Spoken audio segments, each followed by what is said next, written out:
ទស្សនាវដ្តីអានជំរាបសួរអស់លោកអ្នកនៅក្នុងវីដេអូនេះយើងខ្ញុំនឹងបង្ហាញអស់លោកអ្នកអំពីទម្រង់នៃការប្រើប្រាស់ទូទៅនៃកម្មវិធីវចនានុក្រមអាន2012ចំនួន 2.1 ប្រភេទ USB Flash Runner ដែលជាប្រភេទដំណើរការតាមរយៈ USB នៅក្នុងទម្រង់នៃកម្មវិធីនេះគឺយើងឃើញនៅផ្នែកខាងលើគឺជាផ្នែកដែលតាក់ទងទៅនឹងការបែងចែកប្រភេទនៃវចនានុក្រមនីមួយៗដែលមានពាក្យធម្មតាខ្មែរទៅខ្មែរពាក្យតាក់ទងនឹងច្បាប់សេដ្ឋកិច្ចពាក្យតាក់ទងទៅនឹងផ្នែកសុខាភិបាលពាក្យតាក់ទងនឹងផ្នែកបច្ចេកទេសរូបភាពនិងផ្នែកជលផលនៅផ្នែកខាងក្រោមគឺផ្នែក toolbar គឺយើងមានប៊ូតុងដែលមានសញ្ញាព្រួញទៅមុខនិងសញ្ញាព្រួញខ្មៅមកក្រោយនេះគឺជាប្រភេទប៊ូតុងដែលសម្រាប់ធ្វើការរំកិលនៅទៅកាន់បណ្ដាពាក្យដែលយើងធ្លាប់បានមើលពីមុនអាចរំកិលទៅកាន់ពាក្យខាងដើមឬក៏ទៅកាន់ពាក្យបន្ទាប់ដែលយើងធ្លាប់បានមើលចំណែកប៊ូតុងមួយនេះ icon មួយនេះដែលមានអក្សរផ្កាយនិងមានផ្ទៃពណ៌ទឹកសមុទ្រនេះគឺជាប៊ូតុងដែលតាក់ទងទៅនឹងការ bookmark ការកត់សម្គាល់រក្សាទុកនៅពាក្យដែលយើងគិតថាជាពាក្យសំខាន់ដែលយើងឧស្សាហ៍មើលជាញឹកញាប់យើងអាចធ្វើការរក្សាទុកនៅពាក្យទាំងអស់នោះបានតាមរយៈនៃការចុចទៅលើប៊ូតុងនេះនិងប៊ូតុងដែលមានរូប speaker គឺជាប៊ូតុងដែលយើងចុចដើម្បីធ្វើការអាននៅពាក្យដែលយើងកំពុងមើលនិងប៊ូតុងដែលមានទម្រង់ជាសញ្ញាកែវពង្រីកដែលមានសញ្ញាដកហើយនិងសញ្ញាបូកនេះគឺជាប៊ូតុងសម្រាប់ធ្វើការពង្រីកឬក៏បង្រួមនៅពាក្យឬក៏និយមន័យដែលយើងកំពុងតែបានឃើញនេះ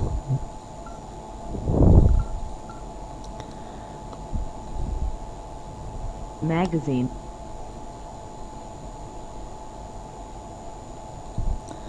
តកតងទៅនឹងផ្នែកបង្ហាញនៅនិយមន័យគឺយើងមានធ្វើការបែងចែកជា3ទម្រង់គឺជា3ប្លង់គឺប្លង់ខាងលើគឺបង្ហាញនៅពាក្យដែលយើងកំពុងតែមើលនៅនិយមន័យឧទាហរណ៍ដូចនៅក្នុងពេលនេះគឺពាក្យ magazine ដែលយើងជាពាក្យដែលយើងចង់ដឹងនិយមន័យអំពីពាក្យ magazine ជាភាសាអង់គ្លេសនិងនៅខាងក្រោមនេះគឺជាការបកស្រាយនៅនិយមន័យដែលពាក់ព័ន្ធទៅនឹងពាក្យ magazine ហើយយើងមានធ្វើការបែងចែកទៅតាមប្រភេទតូចតទៀតដូចយើងនៅឃើញនេះគឺមានតកតងនឹងផ្នែកទូពាក្យនិយមន័យទូទៅគឺមានន័យយ៉ាងម៉េចហើយមានឧទាហរណ៍មានតកតងនឹងនិយមន័យនៅក្នុងផ្នែកផ្សេងទៀតហើយនៅក្នុងខាងក្រោមនេះផងដែរគឺយើងអាចនឹងឃើញនៅបណ្ដាពាក្យដែលមានការតាក់ទងឬក៏ clear ដែលមានការតាក់ទងទៅនឹងពាក្យដែលយើងកំពុងមើលនិយមន័យនេះផងដែរនៅផ្នែកខាងស្ដាំគឺជាផ្នែកដែលបង្ហាញនៅរូបភាពដែលពាក់ព័ន្ធទៅនឹងពាក្យនោះសូមបញ្ជាក់ថាពាក្យមួយចំនួននឹងមានរូបភាពបង្ហាញដោយអ្វីដែលយើងបានឃើញនេះដែលដូចអ្វីដែលលោកអ្នកបានឃើញនេះគឺជារូបភាពបង្ហាញថាជារូបភាពទស្សនាវដ្តីហើយពាក្យខ្លះក៏នឹងមិនធ្វើការបង្ហាញរូបភាពដែរបើសិនជាពាក្យនោះពុំមានយើងពុំទាន់មានការអាប់ដេតរូបភាពចូលលោកអ្នកអាចធ្វើការស្វែងរកនៅពាក្យផ្សេងដោយជាភាសាខ្មែរឬក៏ជាភាសាអង់គ្លេសហើយលោកអ្នកគ្រាន់តែធ្វើការផ្លាស់ប្ដូរ keyboard នៅខ្លួនឯងទៅតាម font ដែលលោកអ្នកចង់ធ្វើការវាយជាភាសាខ្មែរឬក៏ជាភាសាអង់គ្លេស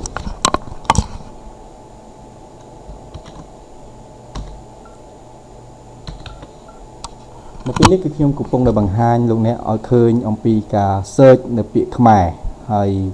ដូច្នេះយើងនឹងបានឃើញនៅពាក្យខ្មែរដែលមានពាក្យផ្ដើមដូចអ្វីដែលលោកអ្នកបានវាយនៅក្នុងtext box search នេះហើយលោកអ្នកក៏អាចធ្វើការស្វែងរកពាក្យនិយមន័យនៃពាក្យណាមួយជាភាសាអង់គ្លេសបានផងដែរដែលគ្រាន់តែធ្វើការផ្លាស់ប្ដូរ keyboard ពីភាសាខ្មែរទៅភាសាអង់គ្លេសតែប៉ុណ្ណោះ យើងបានឃើញនៅបណ្ដាពាក្យដែលផ្ដើមឡើងដោយពាក្យ king ហើយនៅក្នុង list box នេះហើយនៅពេលណាដែលលោកអ្នកបានវាយហើយវាធ្វើការព្យាយាម search ពាក្យនៅក្នុង list box នេះហើយ select ទៅលើពាក្យដូចអ្វីដែលលោកអ្នកបានវាយតែម្ដង king child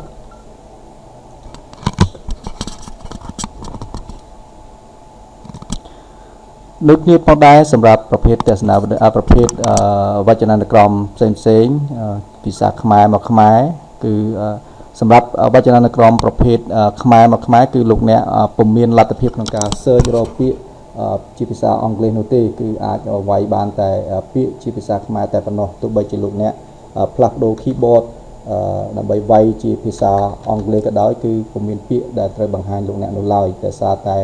នៅក្នុងផ្នែកវចនានុក្រមខ្មែរនេះគឺយើងអាចវាយតែពាក្យខ្មែរហើយនឹងផ្ដល់និយមន័យពន្យល់ជាភាសាខ្មែរដូច្នេះគឺលោកអ្នកអាចធ្វើការវាយបានតែ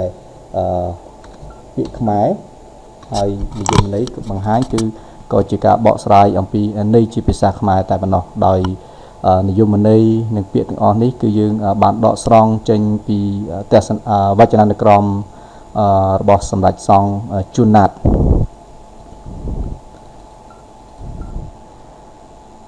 សម្រាប់វចនានុក្រមតកតងនៅផ្នែកច្បាប់សេដ្ឋកិច្ចគឺលោកអ្នកអាចធ្វើការរកនៅពាក្យដែលតកតងទៅនឹងផ្នែកសេដ្ឋកិច្ចតកតងទៅនឹងផ្នែកច្បាប់ជាភាសាខ្មែរឬអង់គ្លេសបានផងដែរដែលលោកអ្នកគ្រាន់តែធ្វើការផ្លាស់ប្ដូរ keyboard បើសិនជាចង់ធ្វើការផ្លាស់ប្ដូរចង់ធ្វើការ search រកពាក្យខ្មែរគឺគ្រាន់តែធ្វើការផ្លាស់ប្ដូរ keyboard ទៅជាភាសាខ្មែរហើយបើចង់រកពាក្យភាសាអង់គ្លេសគឺគ្រាន់តែលោកអ្នកធ្វើការផ្លាស់ប្ដូរ keyboard ទៅជាភាសាអង់គ្លេសក៏ដូចគ្នាផងដែរនៅលទ្ធភាពរកនៅពាក្យជាភាសាខ្មែរឬអង់គ្លេសសម្រាប់ដូចគ្នាផងដែរគឺជាមួយនឹងវចនានុក្រមផ្នែកសុខាភិបាលនៅផ្នែកផ្សេងទៀត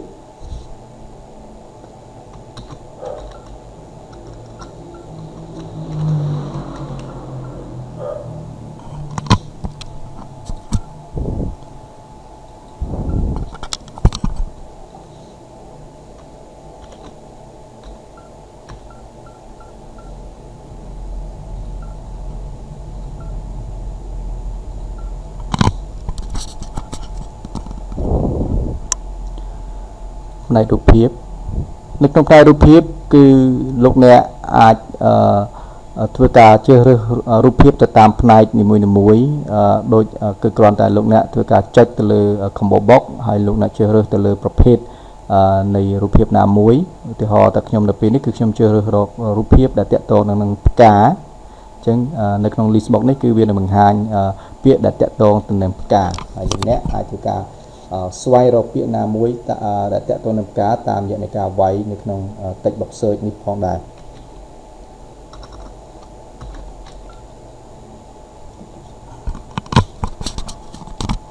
សម្រាប់ប្រភេទជលផ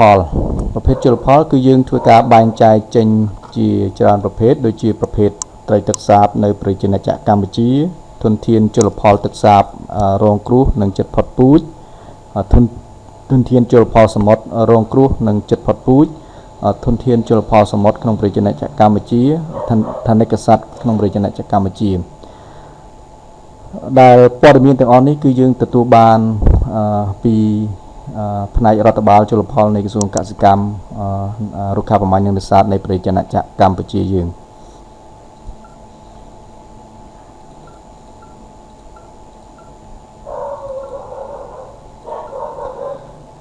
តាក់ទងទៅនឹងកំណត់សម្គាល់នៅក្នុងវចនានុក្រមតាក់ទងនឹងពាក្យជលផលនេះគឺយើងមានធ្វើការកំណត់សម្គាល់មាន4លេខដោយអ្វីដែលលោកអ្នកបានឃើញគឺរូបត្រីនាគនេះគឺមានលេខ2ដែលយោងតាមកំណត់សម្គាល់របស់រដ្ឋបាលជលផលគឺបានបែងចែកលេខ1គឺតំណាងឲ្យប្រភេទត្រីដែលមិនទាន់មានឈ្មោះជាភាសាខ្មែរហើយរូបភាពដែលមានលេខសម្គាល់លេខ2ដូចជានៅក្នុងរូបភាពនេះជាដើមគឺបញ្ជាក់ថាជាប្រភេទដែលចិត្តផុតពូជអញ្ចឹងមានបញ្ជាក់ថាត្រីនេះឬហៅថាត្រីតពកនេះគឺជាប្រភេទត្រីដែលចិត្តផុតពូជនៅក្នុងប្រជាណាចក្រកម្ពុជាយើង ហើយនឹងបើសិនជាលេខសម្គាល់នេះជាលេខ3គឺមានន័យថាត្រីនឹងកំពុងតែស្ថិតនៅក្នុងការរងគ្រោះហើយបើសិនជាលេខ4គឺមានន័យថាជាប្រភេទដែលងាយរងគ្រោះបំផុតតកតងទៅនឹងពាក្យដែលបង្ហាញនេះគឺពាក្យដែលសរសេរអក្សរខ្មៅធម្មតានេះគឺបញ្ជាក់ថាជាឈ្មោះជាភាសាឡាតាំងមានន័យថាត្រីនេះគឺឈ្មោះជាភាសាឡាតាំងគឺបែបនេះហើយយើងឃើញមានអក្សរដែលមានតម្រងត្រៀតគឺបញ្ជាក់ថានេះគឺជាពាក្យបច្ចេកទេសដែលពាក់ព័ន្ធទៅនឹងត្រីប្រភេទត្រីនាគនេះគឺឈ្មោះពាក្យក្នុងនៃវិទ្យាសាស្ត្រក្នុងនៃពាក្យបច្ចេកទេសបែបវិទ្យាសាស្ត្រដែលពាក់ព័ន្ធទៅនឹងត្រីប្រភេទនេះគឺមានឈ្មោះបែបនេះនេះគឺជាឈ្មោះក្នុងវិទ្យាសាស្ត្រឯពាក្យខាងក្រោមដែលមានទម្រង់អក្សរធម្មតានេះគឺជាឈ្មោះត្រីនឹងជាភាសាឡាតាំងឬក៏ជាភាសាអង់គ្លេសហើយនេះគឺជាឈ្មោះជាភាសាខ្មែរយើងលោកអ្នកក៏អាចនឹងធ្វើការស្វែងរកនៅរូបភាពដែលតាក់ទងទៅនឹងផ្នែកជលផលនេះជាភាសាអង់គ្លេសបានដែរឧទាហរណ៍ថាខ្ញុំអត់ដឹងថាត្រីនាគនឹងឈ្មោះអីទេប៉ុន្តែខ្ញុំដឹងជាភាសាអង់គ្លេសគឺASEAN Bonito អញ្ចឹងយើងគ្រាន់តែធ្វើការផ្លាស់ប្ដូរ keyboard ហើយយើងវាយអញ្ចឹងគឺនោះគឺវា list box នេះគឺវានឹងបង្ហាញនៅពាក្យជាភាសាអង់គ្លេសឯខាងផ្នែកបង្ហាញនេះវិញគឺនឹងផ្លាស់ប្ដូរពីភាសាអង់គ្លេសទៅជាភាសាខ្មែរវិញ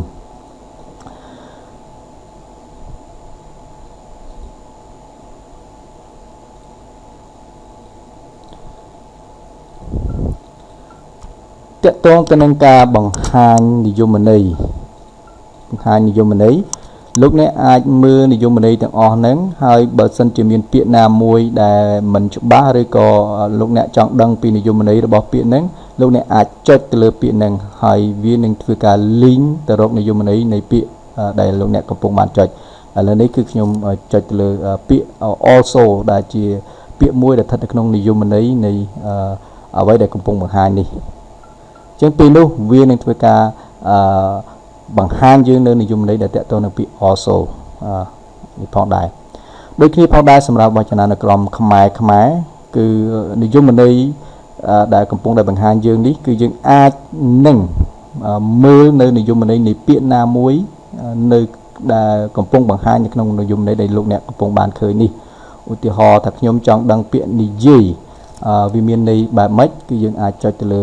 ពាក្យហ្នឹងនៅក្នុងផ្នែកបង្ហាញនិយមន័យហ្នឹងពីនោះយើងនឹងបានឃើញនិយមន័យដែលតកតទៅនឹងពាក្យដែលយើងបានចុច